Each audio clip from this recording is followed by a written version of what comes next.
je pose une question, c'est comment sentir son corps. Il faut peut-être, plutôt que d'apprendre sur son corps, peut-être, deuxième possibilité, il faut apprendre de son corps. C'est-à-dire, il faut peut-être consentir à ce que nous ne savons pas entièrement tout sur nous-mêmes. Peut-être, et ça c'est très occidental, de penser finalement que la conscience est hyperbolique, elle est extraordinaire, elle nous permet de saisir la totalité de l'expérience.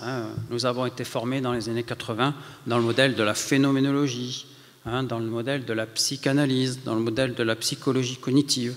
Et là, nos maîtres nous disaient « Bernard, il n'y a pas de problème, fais confiance à la méthode, tu vas avoir accès à la totalité de la conscience, à ce qu'on appelle aujourd'hui la pleine conscience. » Et moi, je pose la question, qu'est-ce que ça serait la pleine conscience?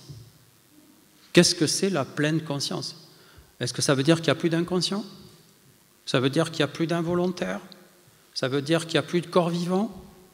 Que l'on pourrait, comme ça, faire disparaître quelque chose qui relèverait, au contraire, de l'activité même de notre corps? Bien, nous pensons au contraire qu'il faut apprendre de son corps. Il faut accepter qu'il y a une discontinuité, un petit écart, toujours, entre ce qui se passe dans mon corps vivant, d'accord, et la conscience que j'en ai.